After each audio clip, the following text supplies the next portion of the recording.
So hello friends, आपका welcome है इस वीडियो में, जिसका कि आज का हमारा टॉपिक है force and Newton's law of motion. तो वीडियो में आगे बढ़ते और बात करते हैं फोर्स के बारे में। तो फोर्स क्या है? तो यार, अगर आसान और सीधे शब्दों में बोले तो फोर्स ऐसा एक्सटर्नल फैक्टर बोल सकते हो, ऐसा बाह्य कारक बोल सकते हो, जो कि हमारे पास कोई भी ऑब्जेक्ट हो, चाहे उसको उसकी पोजिशन को चेंज कर दे, उसके शेप को चेंज कर दे, उसकी वेलोसिटी वगैरह में चेंज जो भी ला देता है, ये चेंज लाने का जो भी प्रयास करता है, उसको हम फोर्स बोलते हैं, बल बोलते हैं। तो फोर्स अब अगर हम इसके फॉर्मूले के बेस पे देखें तो मास इनटू एक्सेलरेशन हम इसको मेनली बोलते हैं। इसकी जो यूनिट होती है वो होती है न्यूटन। तो यार, फोर्स हम डेली लाइफ में देखते हैं, बहुत सारे एग्जांपल हमारे पास है। किसी भी चीज़ को उठा के इधर से उधर रखना, फ़ोन उठा के इधर रखना, किताब उठा के उधर रखना, तो सब चीज़ें विदाउट फोर्स तो संभव नहीं है। तो इन सब ये जितनी भी घटनाएं होती हैं, सब में फोर्स लगता ही लगता है। तो हम आगे बात करते हैं कि फोर्स के टाइप कितने होते हैं, या इसको हम डिवाइड करते हैं मेनली टू टाइप से। पहला आता है हमारे पास कॉन्टैक्ट फोर्स और दूसरा आता है नॉन कॉन्टैक्ट फोर्स। तो कॉन्टैक्ट फोर्स क्या है, अगर इसके बारे में हम आगे डिटेलिंग में देखें तो यार, अगर हम माना कोई भी दो ऑब्जेक्ट लेते हैं, अगर वो रियल कॉन्टैक्ट में है तो उनके बीच में जो भी फोर्स अप्लाई होगा, जो भी फोर्स लगता है, हम उसको बोलते हैं कॉन्टैक्ट फोर्स। तो अभी रियल कॉन्टैक्ट क्या है? तो रियलिटी में जितने भी कॉन्टैक्ट हम अपनी डेली लाइफ में देखते हैं, उसको हम रियल कॉन्टैक्ट बोलते हैं। एग्जांपल के लिए आप फ्रिक्शन फोर्स ले लो। कोई भी हमारे पास दो ऑब्जेक्ट है, उनकी जो भी सतह है बोल सकते हो, सरफेस बोल सकते हो, टच में आती हैं, एक एक तरीके से कॉन्टैक्ट होता है, तो रियल टच में है वो, तो उसको हम रियल कॉन्टैक्ट बोलते हैं। तो उनमें जितने भी प्रकार के आप बल हैं, उसको हम कॉन्टैक्ट फोर्स बोलते हैं। एग्जाम्पल के लिए फ्रिक्शन फोर्स है, इलास्टिक फोर्स है, विस्कस फोर्स है। जो और आगे बात करते हैं नॉन कॉन्टैक्ट फोर्स। तो नॉन कॉन्टैक्ट फोर्स ठीक इसका अपोजिट हो जाता है, जहाँ पे कि जो ऑब्जेक्ट होते हैं वो रियल कॉन्टैक्ट में नहीं रहते, उनके बीच में कोई भी कॉन्टैक्ट नहीं होता कि आपस में टच में हो। एग्जाम्पल के लिए आप ग्रेविटेशनल फोर्स ले लो, इलेक्ट्रिक फोर्स ले लो, या मैग्नेटिक फोर्स ले लो, क्योंकि इनका एक फिक्स एरिया जो है निश्चित रहता है। क्योंकि अगर आप बात करो इलेक्ट्रिक फोर्स की, अगर हम देखें तो यार मेनली जो हमारी पावर ट्रांसमिशन लाइन्स होती हैं, उनमें कितना हाई वोल्टेज का करंट जो है बहता है। तो यार, सपोज़ के लिए अगर कोई इंसान उसके नीचे से जाए उस ट्रांसमिशन लाइन के, तो उसमें इतना हाई पावर का करंट तो रहता है कि वो इंसान को खींच देता है ऊपर।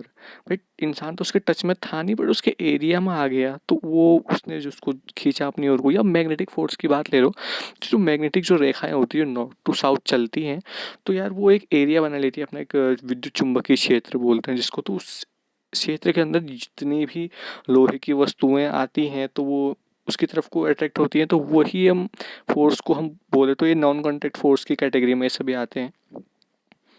तो वीडियो में आगे बढ़ते हैं, बात करते हैं न्यूटन्स लॉ ऑफ मोशन, जो न्यूटन की गति के नियम हैं उनके बारे में। तो यार, पहला लॉ न्यूटन का क्या कहता है? तो पहले नियम को हम बोले तो मेनली लॉ ऑफ इनर्शिया, इसको जड़त्व का नियम भी हम बोलते हैं।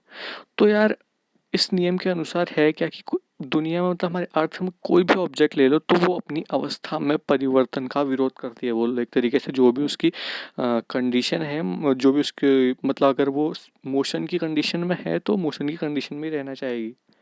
अगर वो स्टेबल है, कहीं पे स्थिर है, तो वो स्थिर रहेगी जब तक कि उस पर कोई एक्सटर्नल हम फोर्स अप्लाई नहीं करते हैं।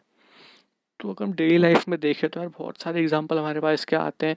कभी आप गाड़ी में ट्रैवल करते हो, अचानक से ब्रेक लग गया तो आगे की ओर झुक झुक जाते हैं, वो सब इसी जड़त्व के कारण होता है। या कभी अगर किसी पेड़ को हिलाओगे तो जो पत्तियां गिरती हैं, वो भी ये जड़त्व का ही एग्जाम्पल एक तरीके से है हमारे पास में। और आगे हम बात करते हैं न्यूटन के सेकेंड लॉ के बारे में। तो सेकेंड लॉ बेसिकली जो है, ये बेस्ड है मोमेंटम पे। तो इसमें न्यूटन ने क्या कहा कि अगर कोई भी ऑब्जेक्ट है, उस पर जितना भी फोर्स अप्लाई होगा, कोई भी बॉडी है, कोई भी ऑब्जेक्ट है, उस पर जितना भी फोर्स अप्लाई होगा, वो उस पर जो जितना भी मोमेंटम हमारे पास होता है, जितना भी संवेग होता है, उसकी जो दर होती है उसके प्रोपोर्शनल में होता है, उसके अनुक्रमानुपाती होता है। ये सेकेंड लॉ न्यूटन का कहता है। आगे बात करते हैं न्यूटन के थर्ड लॉ के बारे में। तो न्यूटन का जो थर्ड लॉ है वो बेसिकली बेस्ड है, हाँ, आपके जो फोर्स अप्लाई होता है। तो अगर हम इसको देखें तो अगर हम कोई दो ऑब्जेक्ट लेते हैं, ऐसे इमेज में भी आप देख सकते हो M1 और M2 दो ऑब्जेक्ट हैं, तो जितना भी फोर्स पहला ऑब्जेक्ट दूसरे ऑब्जेक्ट पे लगाता है, जितना भी बल पहली वस्तु दूसरी वस्तु पे लगाती है, उतना ही दूसरा ऑब्जेक्ट भी पहली ऑब्जेक्ट पे उतना ही फोर्स अप्लाई करता है, लेकिन उसकी डायरेक्शन अपोजिट हो जाती है। देखिए, इस इमेज में आप देख सकते हो इजीली समझने के लिए। कि दो ऑब्जेक्ट है हमारे पास, अगर पहला ऑब्जेक्ट दूसरा ऑब्जेक्ट पे जितना भी फोर्स अप्लाई करो, माने वो 1 न्यूटन है, 5 न्यूटन है, कितना भी है, तो दूसरा जो ऑब्जेक्ट है वो भी पहला ऑब्जेक्ट पे उतना ही फोर्स अप्लाई करता है, बट उसकी डायरेक्शन उसके ऑपोजिट हो जाती है।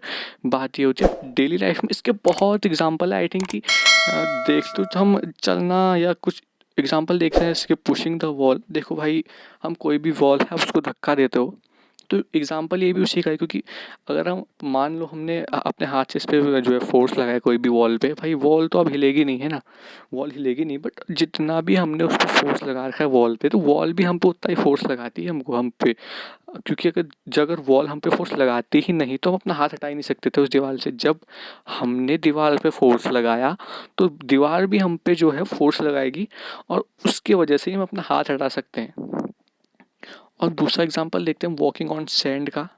तो यार सैंड पे चलते हो जब आप, तो चलने में जो है पैर धंसता है, चलने में जो कठिनाई होती है वो क्यों होती है? क्योंकि जब भी हम चलते हैं तो हमारा जो भी पैर है वो ज़मीन पे, आई मीन की जो सैंड है उस पे जैसे ही आप चलते हो तो सीधे जितना भी फोर्स वो अप्लाई करता है ना उस पे, तो बैक साइड में हमको जो विपरीत दिशा में जितना भी बल चाहिए उतना बल हमें मिल नहीं पाता है। अब क्यों नहीं मिलता? क्योंकि जो रेत की जो कण होते हैं, जितने भी रेत के पार्टिकल होते हैं वो दूर दूर मतलब बिखर जाते हैं। तो हमको जितना अपना पैर हटाने के लिए जो प्रतिकर्षण बल है हमको उतना आवश्यक मात्रा में नहीं मिल पाता, तो इसलिए थोड़ी चलने में हमको दिक्कत आती है। वहीं पर आप रोड में चलो, या रोड में चलने में, रोड एक्चुअली हार्ड है तो आप इजीली चल सकते हो, क्योंकि हमको जो है चलने के लिए उतना फोर्स हमें आसानी से मिल जाता है। जितना भी हम फोर्स अप्लाई करते हैं अपने पैर से रोड पे, तो रोड पे हार्ड है तो भाई हमको अच्छे से उसमें जो है जितना भी हमको चलने के लिए विपरीत दिशा में बल चाहिए पैर हटाने के लिए उतना हमें मिल जाता है, तो हम इजीली चल सकते हैं।